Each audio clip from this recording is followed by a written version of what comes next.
Hi all ಎಲ್ಲರೂ ಹೇಗಿದ್ದೀರಾ? ನಾನು ಕೂಡ ಚೆನ್ನಾಗಿದ್ದೀನಿ. ನೀವು ಕೂಡ ಚೆನ್ನಾಗಿದ್ದೀರಾ ಅಂತ ಅಂದ್ಕೊಳ್ತಾ, ನಾನು ನಿಮ್ಮ ಕನ್ನಡತಿ ಫ್ರೆಂಡ್ಸ್ ಮಾತಾಡ್ತಿರೋದು. ನಾನಿವತ್ತೊಂದು ಕೇಕ್ ರೆಸಿಪಿ ಜೊತೆ ಬಂದಿದ್ದೀನಿ. ಕೇಕ್ ಮಾಡೋಕ್ಕೆ ಕಾರಣ ಬಂದು ಪೂರ್ವಿ ನನಗೆ ಹೇಳ್ತಾ ಇದ್ದ, ಅಮ್ಮ ಕೇಕ್ ತೊಗೊಂಡ್ಬರೋಣ, ಕೇಕ್ ತಿನ್ಬೇಕು ಅನ್ನಿಸ್ತಿದೆ, ಹೋಗೋಣ ಬಾ ಅಂತ. ಈ ಕೇಕ್ ಕಟ್ ಮಾಡುವಾಗೆಲ್ಲ ಹ್ಯಾಪಿ ಬರ್ಡೇ ಸಾಂಗ್ ಹೇಳ್ತಾನೆ ಫ್ರೆಂಡ್ಸ್. ಇದರಲ್ಲೂ ಕೂಡ ಹೇಳಿದ್ದಾನೆ, ನಾನು ಮ್ಯೂಟ್ ಮಾಡಿದ್ದೀನಿ. ಅವನಿಗೆ ಕೇಕ್ ಕಟ್ಟಿಂಗ್ ಅಂದರೆ ತುಂಬ ಇಷ್ಟ. ನಮ್ಮ ಮನೇಲಿ ಯಾರದೇ ಬರ್ಡೇ ಆದರೂ ಅವನೇ ಕೇಕ್ ಕಟ್ ಮಾಡ್ತಾನೆ. ಮತ್ತು ಅದರಲ್ಲಿ ಅವನ ಹೆಸರು ಇರಬೇಕು. ಬರ್ಡೇ ಯಾರ್ದಿರುತ್ತೆ ಅದನ್ನು ಬಿಟ್ಟು ಇವನ ಹೆಸ್ರೂ ಇರಬೇಕು. ಸೊ ಅದಕ್ಕೆ ಇವತ್ತು ನಾನು ಮನೇಲೇ ಮಾಡೋಣ ಅಂತ ಎಗ್ಗೆ ಏನು ಯೂಸ್ ಮಾಡದೆ ಕೇಕ್ ಮಾಡ್ತಾಯಿದ್ದೀನಿ. ಬನ್ನಿ ಅದು ರೆಸಿಪಿಗೆ ಏನೆಲ್ಲ ಬೇಕಂತ ಇಂಗ್ರೀಡಿಯೆಂಟ್ಸ್ನ ನೋಡ್ಕೊಳ್ಳೋಣ. ಇವಾಗ ನೋಡಿ, ನಾನು ಮಾರಿಲೈಟ್ ಬಿಸ್ಕೆಟ್ ತೊಗೊಂಡಿದ್ದೀನಿ, ಆರೆಂಜ್ ಫ್ಲೇವರ್ ಬಿಸ್ಕೆಟ್ಸ್ ಅಂದರೆ ನಮ್ಮ ಮನೇಲಿ ಆಲ್ಮೋಸ್ಟ್ ಎಲ್ರಿಗೂ ಇಷ್ಟ. ಅದಕ್ಕೋಸ್ಕರ ಮಾರಿಲೈಟ್ ಆರೆಂಜ್ ಬಿಸ್ಕೆಟ್ ತೊಗೊಂಡಿದ್ದೀನಿ. ಒಂದು ಪ್ಯಾಕೆಟ್, 1.5 ಪ್ಯಾಕೆಟಷ್ಟು ಓರಿಯೋ ಬಿಸ್ಕೆಟ್ ತೊಗೊಂಡಿದ್ದೀನಿ. ಬೇಕಿಂಗ್ ಪೌಡರು, ಬೇಕಿಂಗ್ ಸೋಡಾ ಮತ್ತು ಕೋಕೋ ಪೌಡರು, ಚಾಕೋ ಪೌಡರು ಮತ್ತು ಸ್ವಲ್ಪ ಈಸ್ಟ್ ತೊಗೊಂಡಿದ್ದೀನಿ, ಡ್ರೈ ಈಸ್ಟು. ಫ್ಲೇವರಿಗೋಸ್ಕರ ವೆನಿಲಾ ಎಸೆನ್ಸ್ ತೊಗೊಂಡಿದ್ದೀನಿ. ಆರೆಂಜ್ ಫ್ಲೇವರ್ ಚೆನ್ನಾಗಿರುತ್ತೆ, ಬಟ್ ಅದ್ರ ಜೊತೆ ವೆನಿಲಾ ಫ್ಲೇವರ್ ಹಾಕಿದರೆ ಇನ್ನೂ ಚೆನ್ನಾಗಿರುತ್ತೆ ಅಂತ ತೊಗೊಂಡಿದ್ದೀನಿ. ಸೊ ಇದನ್ನೆಲ್ಲ ಡ್ರೈ ಮಿಕ್ಸ್ ಮಾಡ್ಕೋಬೇಕು. ಡ್ರೈ ಮಿಕ್ಸ್ ಮಾಡಿಕೊಂಡು ಇವಾಗ ಒಂದು ಪಾತ್ರೆ ತೊಗೊಂಡು ಮಿಕ್ಸರ್ ರೆಡಿ ಮಾಡ್ಕೊಳ್ತಾ ಇದ್ದೀನಿ. 1 ಟೇಬಲ್ ಸ್ಪೂನಷ್ಟು ಕೋಕೋ ಪೌಡರ್ ಹಾಕಿದ್ದೀನಿ ಫ್ರೆಂಡ್ಸ್. ಇವಾಗ ಬೇಕಿಂಗ್ ಪೌಡರ್ ಹಾಕ್ಕೊಳ್ತಾ ಇದ್ದೀನಿ. ಬೇಕಿಂಗ್ ಸೋಡಾ ಹಾಕಿರೋದು ಕ್ಲಿಪ್ಪಿಂಗ್ ಮಿಸ್ ಆಗಿದೆ.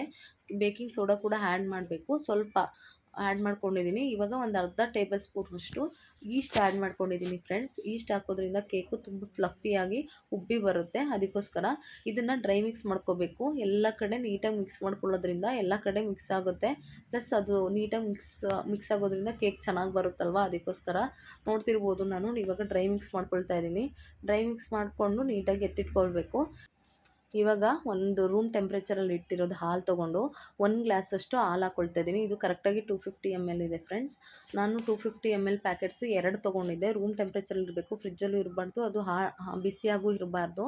ಇವಾಗ ನೀಟಾಗಿ ಒಂದು ಮಿಕ್ಸ್ ಕೊಡಬೇಕು. ಅದಕ್ಕೆ ನೀಟಾಗಿ ಒಂದು ಮಿಕ್ಸ್ ಕೊಡೋದ್ರಿಂದ ಈಸ್ಟ್ ಏನಿದೆ ಅದು ಕೂಡ ಮಿಕ್ಸ್ ಆಗುತ್ತೆ.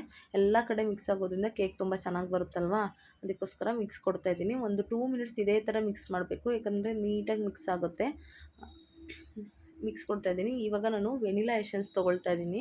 ಇದು ನಾನು 1 ಟೇಬಲ್ ಸ್ಪೂನಷ್ಟು ವೆನಿಲಾ ಎಸೆನ್ಸ್ ಹಾಕ್ಕೊಂಡಿದ್ದೆ. ನೀವು ನೋಡ್ತಿರ್ಬೋದು ವೀಡಿಯೋದಲ್ಲಿ. ವೆನಿಲಾ ಎಸೆನ್ಸ್ ಹಾಕ್ಕೊಳ್ತಾ ಇದ್ದೀನಿ.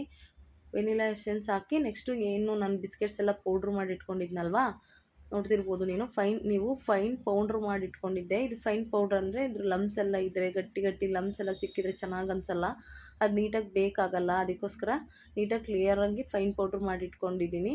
ಇವಾಗ ನಾನು ಏನು ಮಿಕ್ಸ್ ಮಾಡಿ ಸೈಡಿಗೆ ಎತ್ತಿಟ್ಕೊಂಡಿದ್ದೆ ಅದಕ್ಕೆ ನಾನು ಇದು ಪೌಡ್ರ್ ಮಾಡಿ ಇಟ್ಕೊಂಡಿರೋ ಬಿಸ್ಕೆಟ್ಸ್ನ ಹಾಕಿ ಮಿಕ್ಸ್ ಮಾಡ್ಕೋಬೇಕು. ನೋಡ್ತಿರ್ಬೋದು ನೀವು. ನೀಟಾಗಿ ಮಿಕ್ಸ್ ಮಾಡ್ಕೋಬೇಕು. ಕನ್ಸಿಸ್ಟೆನ್ಸಿ ಕರೆಕ್ಟಾಗಿರಬೇಕು. ಜಾಸ್ತಿ ತೆಳ್ಳಗೂ ಆಗಬಾರ್ದು, ಜಾಸ್ತಿ ಗಟ್ಟಿನೂ ಇರಬಾರ್ದು.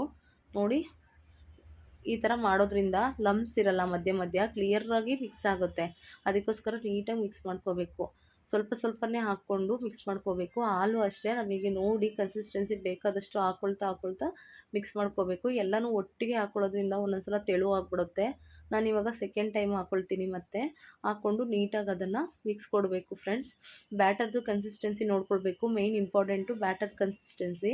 ಅದು ಬ್ಯಾಟರ್ ಚೆನ್ನಾಗಿ ಬಂದರೆ ನಮಗೆ ಕೇಕ್ ಕೂಡ ತುಂಬ ಚೆನ್ನಾಗಿ ಬರುತ್ತೆ. ನೋಡಿ, ಈ ಥರ ಮಿಕ್ಸ್ ಮಾಡ್ಕೋಬೇಕು. ಸ್ವಲ್ಪ ಗಟ್ಟಿ ಅನ್ನಿಸ್ತಾ ಇದೆ ಇವಾಗ. ನೀಟಾಗಿ ಮಿಕ್ಸ್ ಮಾಡಬೇಕು, ಯಾಕಂದರೆ ಅದು ಗಟ್ಟಿ ಆಗಿಬಿಟ್ರೆ ಚೆನ್ನಾಗಿ ಅನಿಸಲ್ಲ. ಮಧ್ಯೆ ಲಮ್ಸ್ ಗಂಟು ಥರ ಸಿಕ್ಬಿಡುತ್ತೆ ಒಂದೊಂದು ಸಲ. ಸೊ ಅದು ನೀಟಾಗಿ ಮಿಕ್ಸ್ ಆಗೋದ್ರಿಂದ ಇದಾಗುತ್ತೆ. ಇದಕ್ಕೆ ಇನ್ನೊಂದು ಸ್ವಲ್ಪ ಹಾಲು ಹಾಕ್ಕೊಂಡ್ಬಿಟ್ಟು ಇನ್ನೊಂದು ಸ್ವಲ್ಪ ಏನು ನಾನು ಬಿಸ್ಕೆಟ್ಸ್ ಪೌಡ್ರ್ ಮಾಡಿ ಇಟ್ಕೊಂಡಿದ್ನಲ್ವ ಅದನ್ನು ಹಾಕ್ಕೊಳ್ತಾ ಇದ್ದೀನಿ. ಇವಾಗ ನೋಡಿ, ನಾನು ಹಾಕ್ಕೊಳ್ತಾ ಇದ್ದೀನಿ. ಹಾಕ್ಕೊಂಡು ಮಿಕ್ಸ್ ಮಾಡ್ತಾ ಹೋಗಬೇಕು. ಇವಾಗ ಗಟ್ಟಿಯಾಗಿದೆ, ನೀವು ನೋಡ್ತಿರ್ಬೋದು ನಾನು ವೀಡಿಯೋದಲ್ಲಿ ಮಾಡ್ತಿರೋದನ್ನ. ಗಟ್ಟಿಯಾಗಿದೆ ಫ್ರೆಂಡ್ಸ್. ಇವಾಗ ಇದಕ್ಕೆ ಇನ್ನೊಂದು ಸ್ವಲ್ಪ ಹಾಲು ಹಾಕ್ಕೊಂಡು ನೀಟಾಗೆ ಮಿಕ್ಸ್ ಮಾಡ್ಕೋಬೇಕು. ಇದಾದಮೇಲೆ ನಾನು ಒಂದು ಬೌಲ್ ತೊಗೊಂಡು, ಕೇಕ್ ಟ್ರೇ ಬಂದುಬಿಟ್ಟು ನಂದು ಓವನಿಗೆ ಆಗ್ತಾ ಇರಲಿಲ್ಲ. ಸೊ ಅದಕ್ಕೆ ಒಂದು ಪಾತ್ರೆ ತೊಗೊಂಡು ಅದಕ್ಕೆ ಗ್ರೀಸ್ ಮಾಡ್ಕೊಂಡಿದ್ದೀನಿ. ಆಯಿಲಿಂದ ಗ್ರೀಸ್ ಮಾಡಿಕೊಂಡು ಅದಕ್ಕೆ ಸಕ್ಕರೆ ಪೌಡರು ಮತ್ತು ಸ್ವಲ್ಪ ಮೈದಾ ಹಿಟ್ಟನ್ನ ಹಾಕಿ ಡಸ್ಟಿಂಗ್ ಮಾಡ್ಕೊಂಡಿದ್ದೀನಿ. ಕೇಕ್ ಹಿಡಿಬಾರ್ದಲ್ವ, ಅದಕ್ಕೋಸ್ಕರ. ಸೊ ಇವಾಗ ನಾನು ಏನು ಬ್ಯಾಟರ್ ಮಾಡ್ಕೊಂಡಿದ್ದೆ ಅದನ್ನು ಟ್ರಾನ್ಸ್ಫರ್ ಮಾಡಿಕೊಂಡು ಅವನ್ ಪ್ರೀಹೀಟ್ ಮಾಡ್ಕೊಂಡಿದ್ದೆ. ಸೊ ಇವಾಗ ಅವನ್ನಲ್ಲಿಟ್ಟು 200 ಡಿಗ್ರಿ ಸೆಲ್ಸಿಯಸಲ್ಲಿ 40 ಮಿನಿಟ್ಸ್ ಬೇಕ್ ಮಾಡಿದ್ದೀನಿ. ಡ್ರೆಸ್ಸಿಂಗ್ ಮಾಡಿದ್ದೀನಿ ಫ್ರೆಂಡ್ಸ್. ಕೇಕಿಗೆ ಡ್ರೆಸ್ಸಿಂಗ್ ಮಾಡಿರೋದನ್ನೆಲ್ಲ ವೀಡಿಯೋ ಮಾಡ್ಕೊಂಡಿಲ್ಲ, ಅದು ಮಾಡ್ಕೊಳ್ಬೇಕಿತ್ತು, ಅದು ಒಂದು ಮಿಸ್ ಆಗಿದೆ. ಡ್ರೆಸ್ಸಿಂಗ್ ಮಾಡ್ಕೊಂಡಿದ್ದೀನಿ. ನೋಡಿ ಎಷ್ಟು ಚೆನ್ನಾಗಿ ಬಂದಿದೆ. ಯಾವ ಅಯ್ಯಂಗಾರ್ ಬೇಕ್ರಿಯಲ್ಲಿ ಮಾಡೋ ಕೇಕಿಗಿಂತ ನನ್ನ ಕೇಕ್ ತುಂಬ ಚೆನ್ನಾಗಿದೆ ಅಂತ ನಾನು ಅಂದ್ಕೊಳ್ತೀನಿ. ಯಾಕಂದರೆ ನನ್ನ ಕೇಕ್ ನಮ್ಮ ಪೂರ್ವಿಗೆ ತುಂಬ ಇಷ್ಟ. ಯಾವಾಗಲೂ ಹೇಳ್ತಾನೆ, ಮಮ್ಮಿ ಕೇಕ್ ಮಾಡಿಕೊಡು, ನೀನು ಚೆನ್ನಾಗಿ ಮಾಡ್ತೀಯ ಅಂತ. ಸೊ ಅದಕ್ಕೋಸ್ಕರ ಅವನಿಗೋಸ್ಕರನೇ ಇವತ್ತು ಟೈಮ್ ತೊಗೊಂಡು ನಾನು ಕೇಕ್ ಮಾಡಿದ್ದೀನಿ. ನೋಡ್ತಿರ್ಬೋದು ಎಷ್ಟು ಚೆನ್ನಾಗಿ ಕಾಣ್ತಿದೆ ಅಂತ. ಟೇಸ್ಟು ತುಂಬ ಚೆನ್ನಾಗಿ ಬಂದಿತ್ತು ಫ್ರೆಂಡ್ಸ್. ಕೇಕದು ಟೆಕ್ಸ್ಚರ್ ನೋಡಿ, ಆ ಮಧ್ಯ ಕ್ರೀಮ್ ಹಾಕಿರೋದೆಲ್ಲ ತುಂಬ ಚೆನ್ನಾಗಿ ಬಂದಿದೆ. ಫ್ಲಫಿಯಾಗಿ ಕೂಡ ಇತ್ತು. ಬನ್ನಿ ಇವಾಗ ಪೂರ್ವಿ ಕೊಟ್ಬಿಟ್ಟು ಅವನು ಏನು ಹೇಳ್ತಾನೆ ಕೇಳೋಣ. ಪೂರ್ವಿ, ಏನಿದು? ಕೇಕು ಟೇಸ್ಟ್ ಮಾಡು.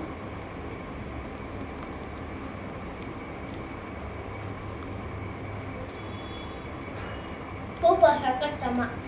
ಹೆಂಗಿದೆ? ಚೆನ್ನಾಗಿದೆನಾ? ಚೆನ್ನಾಗೈತೆ. ಇಷ್ಟ ಆಯ್ತಾ?